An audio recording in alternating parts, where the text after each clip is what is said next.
Who am I? Richard Kazimer, media veteran. Why I got in radio is because I'm good with a knife. Contributor in Perth, Australia. Our friend Richard Kazimer in the United States. How are you guys enjoying the 19th century? Is that working out for you? How can you say, I'm not making fun of you as a race, I'm making fun of you as black performers? I think as a country, Americans are as patriotic as the most rabid UK football hooligan. Who am I? Richard S. Kazimer. Oh yes, it's that time again, time that we caught up with our friend in the United States, Richard Kazimer, who just happens to be on the other end of this phone. How are you this morning, sir? Fine, sir, and how are you? We're getting on, the usual thing, you know, struggling, trying to pay the bills, all the rest of it, but aside from that, just fine. Good for you. Hey, something that's come into focus here because of various issues, and it does happen from time to time, is within the mining industry, of course, safety issues and also the influence of unions within the mining industry, and it comes into focus because of various different things that pass from time to time. I thought we'd ask you, what's the situation in the United States?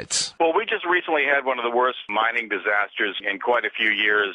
29 miners were killed in West Virginia at the Massey Energy coal mine, a union-free coal mine. A little backstory on this is Don Blankenship, who is the CEO of Massey Energy during the Bush administration, was actually in charge of the Mining Safety Administration. That government agency regulates mine safety and makes sure everything is done. And in George Bush's infinite wisdom, he felt that by putting in people who are the biggest violators of mine safety or pollution standards, is that they are the best ones to control it. And what happened was the agency was gutted. Blankenship left, rejoined Massey, and just totally ignored mine safety. He also did not allow any unions in his mines, threatening to shut down the mines and putting thousands of people out of work had they had any inkling of forming a union. What happened with this is that they suspected it was methane gas and excessive coal dust that caused the explosion in the Upper Big Branch mine. Again, this goes back to a violation of the safety standards. They were supposed to have fans that actually sucked out the methane and the dust. The fans were facing in the opposite direction. That's what they suspect was the cause of that.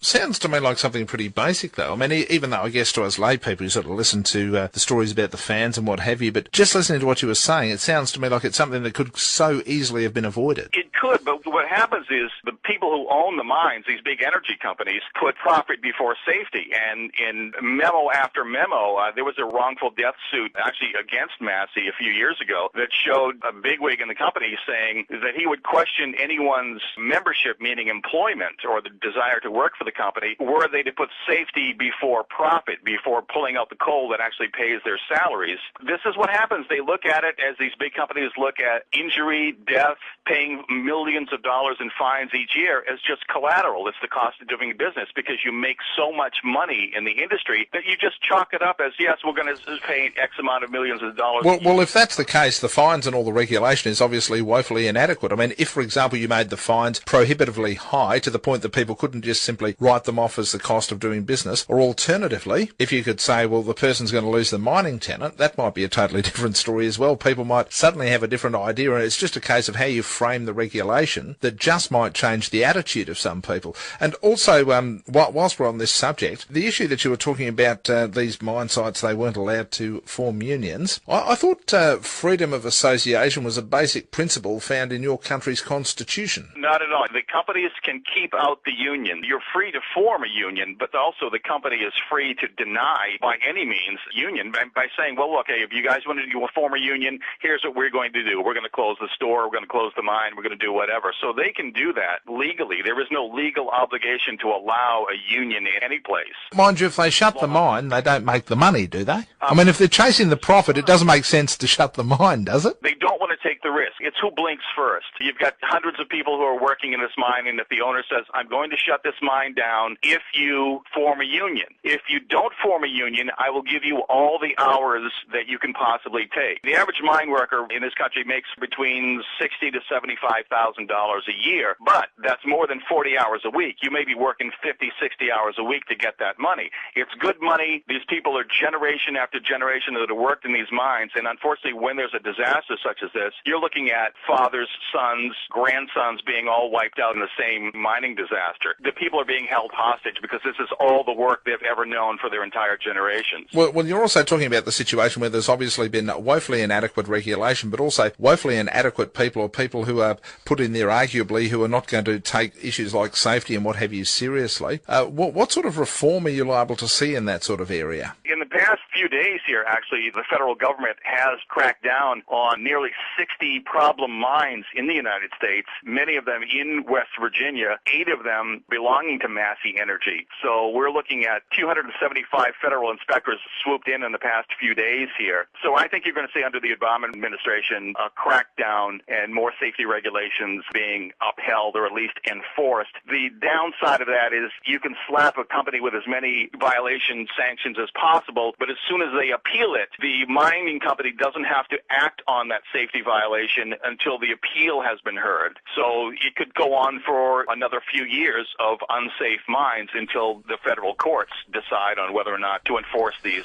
sanctions. Yeah, well, I think, I mean, let's face it, you can also frame legislation in such a way, surely, that doesn't apply. You could simply say, well, okay, you have to comply until such time as you then get an order that says that you no longer have to comply. I mean, surely you can frame legislation like that. When you enact legislation like that, you have, and again, this gets back to American politics, where you have to have a certain amount of votes. Now, all the Democrats can vote for that, but all the Republicans can vote against it, and then you can't pass that piece of legislation by one vote. Predominantly in these states where there is heavy mining, those are also Republican states, or Republican senators and congresspeople in those states, and they get their palm greased by the mining industry. They vote for deregulation of the mining industry. So it's an ongoing thing here in the United States where it's a division of policy, division of politics, it's a division of economics, and I don't know how many more deaths it's going to take until the government cracks down on this. What sort of scope is there, Richard, for people to sue mining companies for negligence and things like that in the event of deaths, especially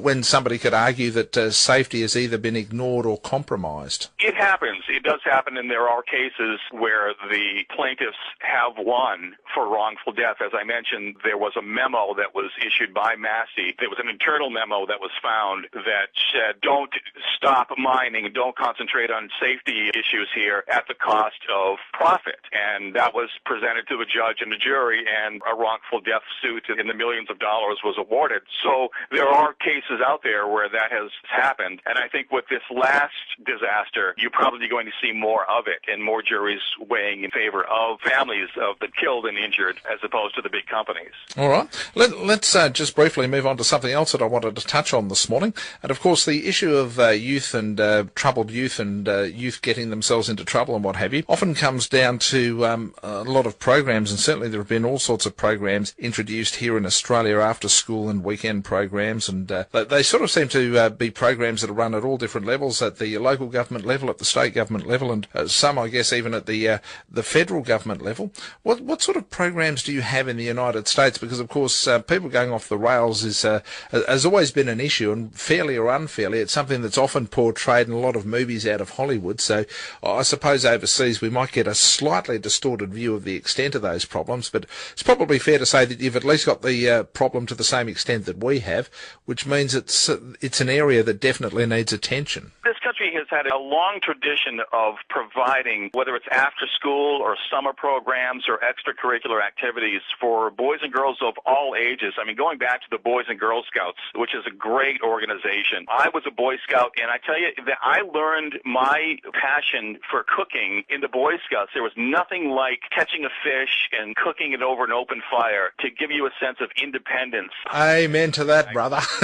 And I still have a circa 1957 Boy Scout handbook that I refer to every once in a while just as a refresher. I can't say enough good things about the Boys and Girls Clubs. Boston has a sailing program for inner city kids. There's the YMCA and the YWCA that has been in this country for many years. Catholic Youth Organization, the CYO. There are music camps. There's computer camps, after-school programs, math camps, as dry as that may seem. One of the biggest ones here in the United States is a Fresh Air Fund program, which was established in 1877 in New York, and they take care of almost 2 million New York City kids every single year, and they send them to 13 states and Canada. There are foster families that take these kids in and do everything from just hiking to just normal everyday things that these kids in the inner cities don't get a chance to do. Less and less are there after-school programs or summer programs that public schools offer simply because there's a lack of funding. But I know a lot of colleges and universities offer summer programs for disadvantaged kids. How often and how many kids actually take advantage of these programs,